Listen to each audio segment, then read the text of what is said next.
more exercises equals better workouts.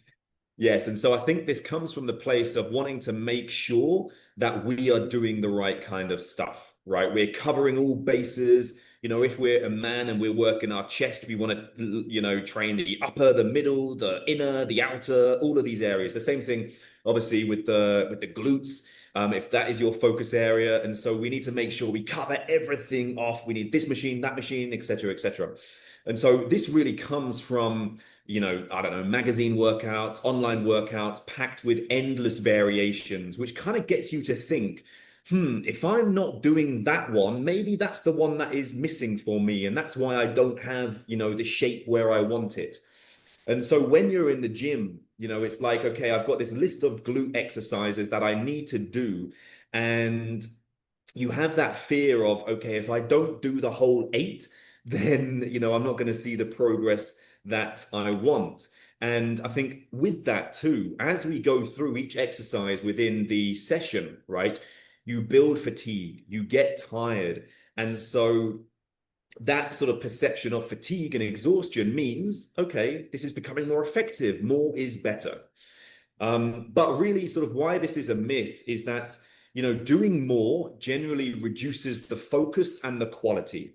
So, for example, if I said you could only do 3 exercises within your session today, I guarantee you would give it your full effort. 3 sets, 3 exercises, you'd smash it, right? You would give the most quality to those sets because you have the reduced volume. Whereas now, if you have 10 exercises, like, how can you mentally and physically work through those and keep the same level of focus, quality, and intention to those? You can't. Impossible. Must heal. So that kind of excessive volume can then affect recovery as well, and then also stall progress because you can't recover from the amount of work that you're potentially doing. And so, as always, there are a set of exercises that are just giving you the biggest bang for your buck, like the biggest return on the time spent doing them, right? And there's other exercises which you just either can't load appropriately, don't maybe train the muscle in a full range, or are just like suboptimal exercises. So in terms of everyone here, I'm sure has a limited amount of time in the day to get their training in. It would be much better to focus on exercises and intensity to ensure that you are getting, the most from the time spent, right? So really, everything that we put into the programs, there may be they're the fundamentals, right?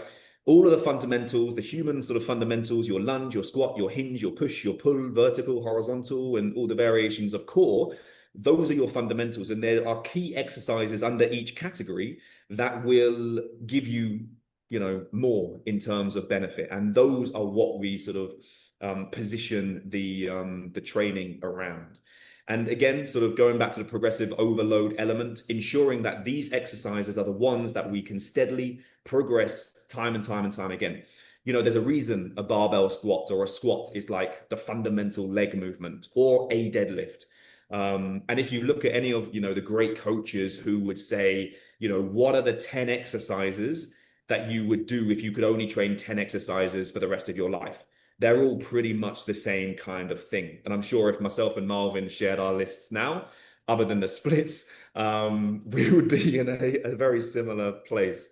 So yes, simplicity is often, fundamental across everything that we do. We don't want to overcomplicate. We don't want to do too much. We don't want to put all of this junk volume into what we're doing because, if you're performing junk volume at a lower intensity, you're not going to be getting the same results.